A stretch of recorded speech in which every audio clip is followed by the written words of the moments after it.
Hey everybody, good evening. It's Chris here.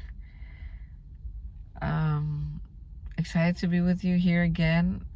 I am in the parking lot of a gas station because I don't know, I was on my way home and I wanted to stop just to hang out with you guys for a little bit and read the daily reflections. So you might see some bright lights passing by, some red lights, maybe even cars or trucks or people, but I just felt like it was a good time to pull over. I've had kind of like a rough day mentally. So, not in the sense that that I'm having crazy thoughts, because I don't get those very much. But I do get them once in a while, but not very much. I think I'm pretty good about that. But I guess for me mentally is when I worry too much, when I worry about things that's kind of going on in my life, and I get in those man, I need to learn about this, I need to do better at this, I need to figure it out, I'm old, I'm ready, and I start giving myself the whole what I think would motivate me to do something different. So I tried really hard. I found myself just getting a little antsy about things. Not antsy in the sense I want to drink, but just I was in a mood today like I could have easily gotten upset, and I didn't, but I felt like I could have, and that to me was like telling me, hey Chris, something's going on. So I know that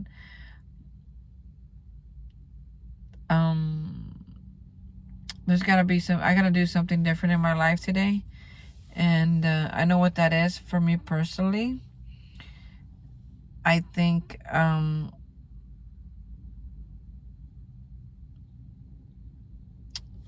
okay, so I'm just gonna be transparent here. So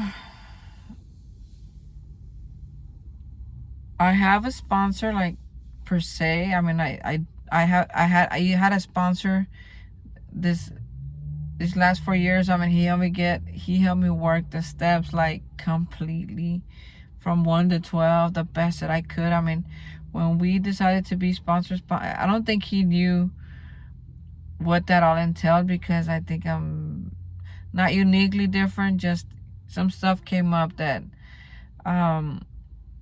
we both had. I mean, like, we had to really look into it, not for him but for me, and him as my sponsor. So he guided me through some things, really tough things that I went through this past year. But something happened towards the end of last year that we kind of lost touch, and then we kind of lost connection, and now we're on two different paths, even though we're both still in recovery.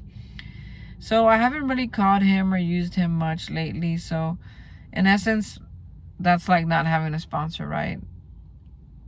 So just by the way I felt today and the things that I was worried about today, I really felt like it's time for me to get a sponsor, a sponsor that I'm going to use, a sponsor that I'm going to talk to. And they told me a long time ago, if you can't tell your sponsor everything, then you need a different sponsor. And I started to feel that way with my old sponsor, like I couldn't tell him everything. So I've been looking for a new one, and I think I finally made up my mind which one. And today was like it would have been a really good day to call my sponsor, right? So those of you who don't know what a sponsor is, or maybe you're confused, maybe you're new to recovery, maybe you're not even recovery at all, and you're like, a sponsor, what is that? Yeah, I used to think when I first got into when I first got into recovery, I thought a sponsor was somebody who was gonna like put their name on my t-shirt or sponsor my favorite sport or something, so I could be a part of, like when I was a kid and I was in Little League. But it's not like that at all. Abby was Bill W's sponsor, but back then they didn't really call it sponsor, right? They call it like close mouth friends, or somebody you trust, or pretty much what it is just somebody to get you through the steps. It's not your relationship counselor, it's not your doctor, it's not your psychologist.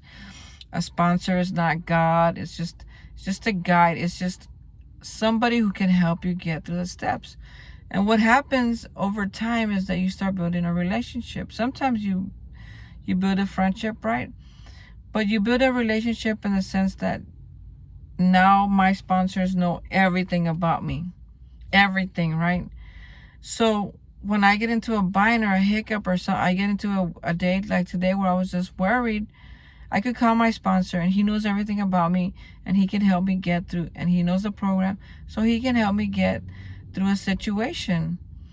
And today would have been a good day for me to do that because I was so worried about things. I know what I can, I hear people say in meetings, I know what my sponsor is going to say. I don't agree with that statement because you don't know what your sponsor is going to say. Not always. Do I know what my sponsor would have probably suggested? Yes. But I would say that my sponsor, because I'm changing and he's in tune to that and knows that while he would ask me, well, did you get in your face and pray about it? And if I said no, well, then he would probably say, okay, we'll go do that, right? And then call me. Or he could say a million things, not just, the general idea is, have I prayed about it? But I don't know exactly what my sponsor is going to say. He might say, look, that's not working for you. Why don't we try something different? Who knows, right? I don't know. So today would have been a really good day for me to call my sponsor and talk to him about all my worries and all my fears and all this thinking that I had going on in my head that really just made me tired. So today I made a decision to get another sponsor, and I know who it is. So they can always say no, right? So I wanted to ask him tonight, but he was in deep conversation with somebody else.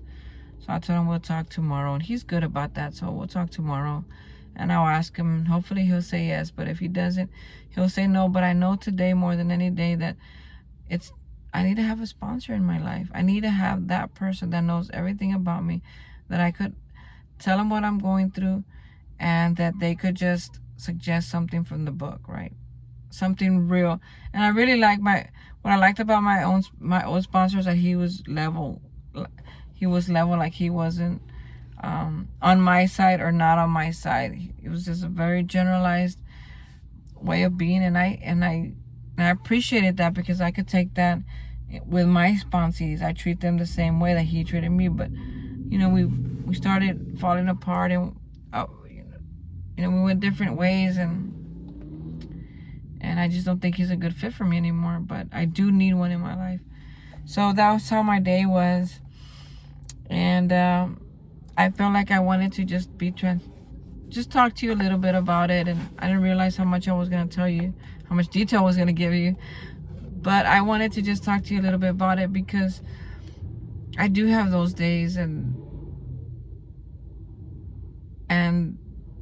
while I have really, really good days, and then I have good days, and I have pretty awesome days, it's always in a positive note, but it does come with some work, right? What I go through mentally, emotionally, physically, I work through that stuff today. I call my sponsor, I get in the book, I'm doing this video right now. I try to remember some of the tools that I've heard in the meetings that could help me. I pray, I meditate, I stay quiet so I don't hurt nobody, and communicate. That is so big for me today that I didn't used to do before. I was communicate. Tell people how I feel. Tell people how what they did made me feel. Be honest about my resentments. Be honest about my feelings. Be honest about my emotions. Be honest if I could be somewhere or not. I used to overbook myself all the time, and thank you God that one of my friends called me up and called me out on that. And since then I I did it last week once, but I remembered what my friend said. And I said, no, Chris, you haven't done this for a little while. You're not able to go. You need to say you're not able to go. You're not going to miss anything. What's made for you will always be for you. You're not going to miss anything. So I got a hold of it. And now I feel like if I can't be there, I'm not going to commit to be there. Just to be cool or sound great. If I can't go, I can't go. If I don't want to go, then I'm not gonna say I do want to go. If I have other things to do already planned, like work, then I'm not gonna call out of work unless it's really, really, really, really important for me to be at this other function, right?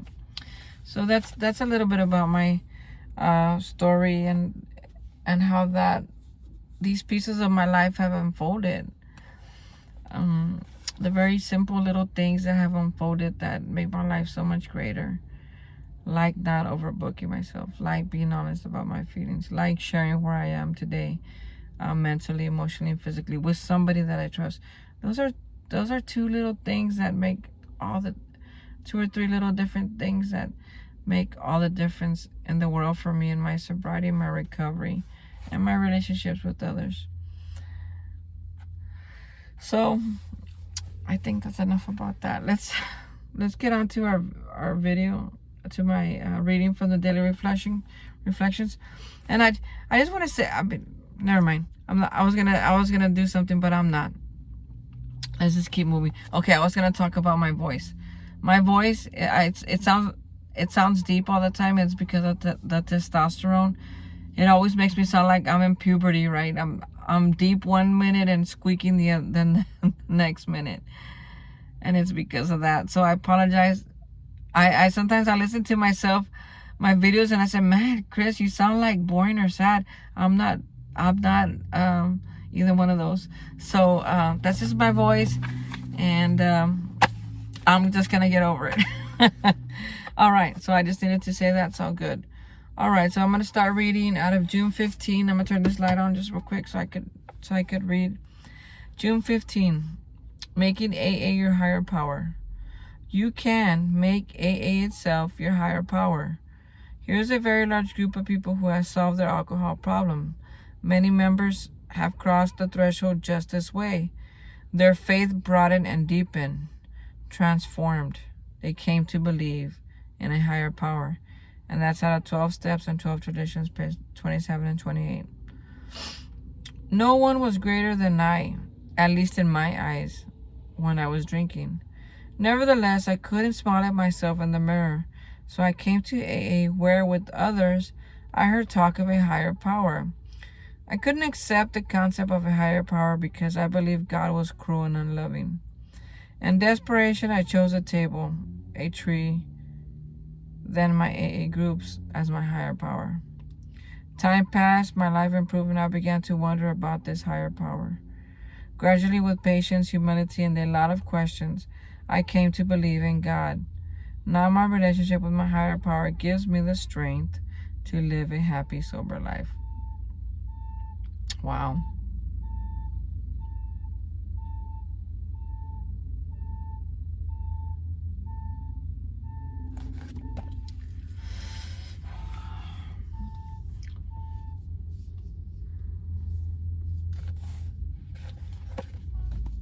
God is my favorite thing to talk about. Was it always that way? No. When I came into recovery, I had no issues with the God thing, in the sense that when they said, pray to God, I'll be like, I'll pray to God. And while I prayed, I never really believed. But I prayed because that's what they asked me to do. And I always believed that... Okay, so a little backstory. My mom was big on the God thing. But she had church hurt, right? And people hurt. So... She always had this sentiment about the God thing. So when she would talk about it, it was hard for her to talk about it. Just like for me. So she would always just say, "You gotta have faith. You gotta have faith. You gotta have faith." And but now looking back, I can see that she had faith. But back then, I didn't know what that looked like. I didn't know how to do that. I didn't know what having faith. Do I stand a certain way? Do I sit a certain way? What does the physical form of it look like? Because I didn't understand that was spiritual, right? So growing up, I was taught a lot of different things and even judged for me being who I am or feeling how I felt. As a matter of fact, I couldn't be myself as a kid because I thought if people knew who I really was, then I wouldn't have friends. I would be judged. I would be chastised. I would be separate. I would be isolated. I would be segregated. Right? Why? Because I knew from a real young age that there was something different about me and what I was attracted to. Right? I knew that I was attracted to women a long time before I even knew what that was. I kept praying, even as a kid, that I was gonna be a boy. It was just gonna take me longer to have the boy parts, but that I was gonna be a boy. And when I started growing my top, it just like, I was like, all right, I guess I'm a woman, right? So this journey of mine has always been secretive in the way that I could not really be myself for all my life, just until here lately when Chris was born. And I've had little spurts of it now throughout my life where I felt like I can really be who I am, but not really, not till just lately, till recently, till these past couple of years when Chris was born, through the pandemic. It's just, I really become who I really wanted to be. But I felt like I couldn't be that way because of my misconception of who God was, or what his character was like, really. Because I couldn't care less if he had long hair, short hair, beard, no beard, tall, what color his skin was. I couldn't care. I didn't care about none of that. I cared about his character. And because of what people told me he was like, I believed that. And I thought that because that God didn't like me for who I was, because people didn't like me for who I was. And I thought that because that was the reason why that everybody else was getting blessed and I wasn't. So when I came into Alcoholics Anonymous, I didn't have a problem praying because that's what I was taught to do. But I never thought that he would save my life. So because I was so desperate, they said, pray. I prayed and before you knew it, I came to believe. I came to believe that God was not like people. I came to believe that God loved me just like he loved anybody. I came to believe that the God that I was brought up with is not the God that I have today, that I got to. They told me, wipe the slate clean, Chris. Just throw everything off the table. Everything that you think you know about God, just throw it off the table. And on a clean sheet of paper, tell me, if there was a God, if a God existed, what would he be like? And that's when I got to write, he would be loving to all people. He would forgive me of all my sins. That he would take care of me. That he would take me to nice places. That all my desires would come true because of him. That I would have a chance at life because of him. That this would change and that would change and blah, blah, blah. And this and this and this. And before you knew it, I had my conception of God. And that's who my God was. And ever since then, he keeps getting more and more powerful. Why? Because he gets me to things today that are new to me, that I could sit back and be like, man, God,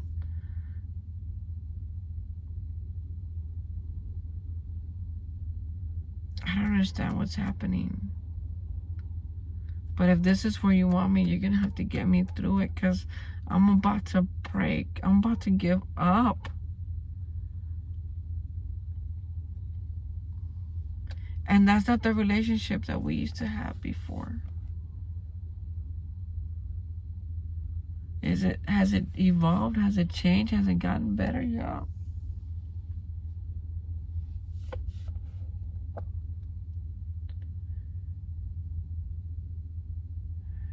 I just wanted a little piece of God.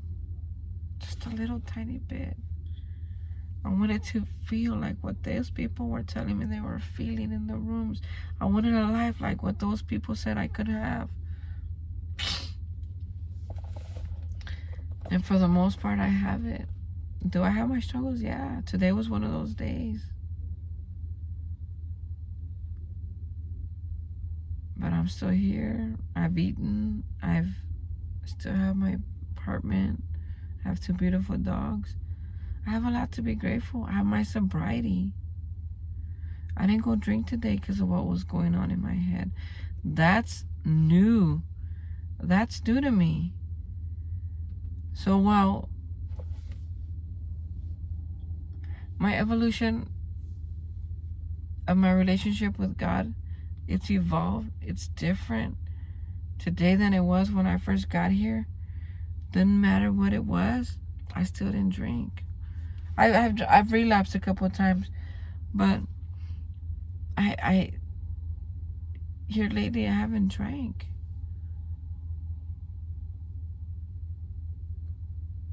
There's a part in the Big Book that says, or maybe it's a 12 and 12, I'm not sure.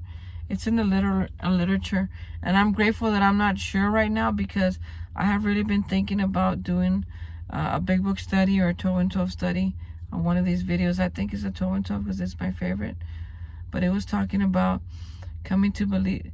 What the piece that I'm talking about, it's a little piece. It says, it's talking about coming to believe in a God, and it says, however inadequate it was, that I could pray to something, however inadequate I think that something is, however inadequate I think that God is, that I could start somewhere, that I could take the first step, either with the prayer or with the meditation, but I could take the first step. That's all it takes, is a little step. It does say it just takes a little bit to make a great start, and great is capitalized. So I know that all I have to do is take the first step, and things will start to unfold, unravel, start to make sense, start to be more clear. See, I don't know. I feel like what I'm going through right now, I should have already learned this lesson. So I'm thinking, I'm breaking my head, or I'm asking God, what is it that I need to learn? What do I need to do different? Because I'm out of ideas. I don't know what to do about my situation right now. So that's why I was talking, I needed a sponsor just to help me process my thought. This is what I'm going through. This is what I've done, and this is how it still feels like it's not working, like I haven't done the right thing in this area of my life. And then they could see it from, give me an objective, right? An objective point of view, something that's level-headed. Because when I'm on my emotions, I'm not level-headed. When I'm worried, I'm not level-headed. When I'm hungry, I'm not level-headed. When I'm angry, I'm not level-headed. So I need somebody else to come in and just be like, Chris, it's gonna be okay. Chris, look like this. Check this out. And they'll tell me a whole different thing. And I don't try to guess what my sponsor is gonna say. Do I know him enough to know what he might say? Yeah. But I don't try to guess what he's gonna say, because he could totally blow me out. He could surprise me today with something he says. Why? Because my relationship with God is different. So when I ask for help, and he's speaking to the people that I ask for help from, it's gonna sound different. It just does. So I made it another day sober today. I'm grateful to be here with you today. I don't know if I made sense, but I didn't drink, and that's a big deal. Why do I keep saying it? Because it's a big deal. For me not to drink today, it's a big deal. Why? Because I'm not like normal people. I drink to feel different.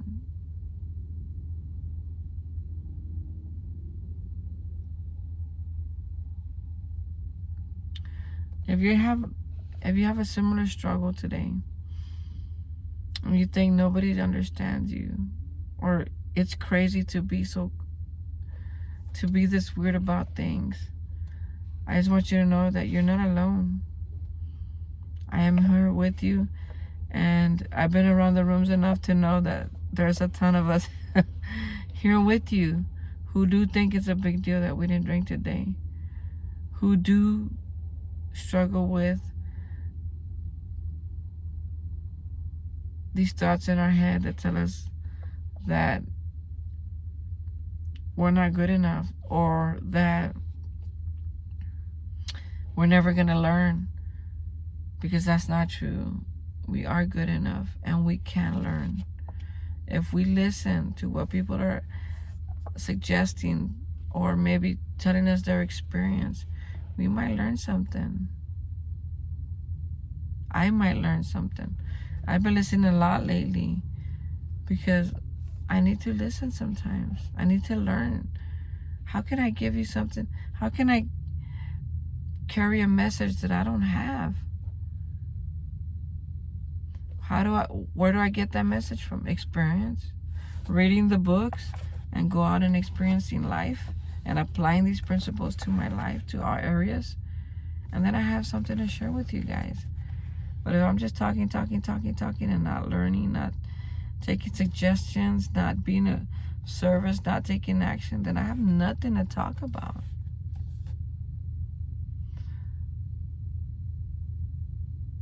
And I bet you that if you were to take some suggestions and take some actions, you would have a lot to talk about too. A lot of experience, strength, and hope to talk about too. We all got it in us. We all have it. It's just a matter of getting it out. Getting it out. Getting it out. We all have it in us. So I just want to thank you for your time again. Thank you for allowing me to just talk to you a little bit how my day was. Thank you for allowing me to read to you and to talk about my higher power, who it is my favorite topic to talk about. I love talking about God ideas, higher powers, because while I thought that I could never be saved or healed or helped, I was proved wrong. The people that told me that I couldn't have the love that they had, were proved wrong. The people who told me that God didn't love people like me were proved wrong. God loves me so much. I say it a lot. I am blessed and highly favored. Why? Because I'm his kid. I'm his son. And just like he doesn't care how long my hair is, just like he doesn't care what color I am, he's like me. He cares about my character, and he cares about what's about in this heart. He cares about what's in this soul. He even cares about what's going on in my mind. He cares about me enough to take care of me every single day. And he cares about you enough that same exact way. Yep. Nobody's exempt from his love.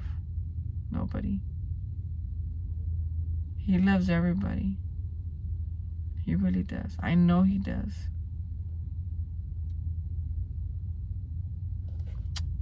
Guess what?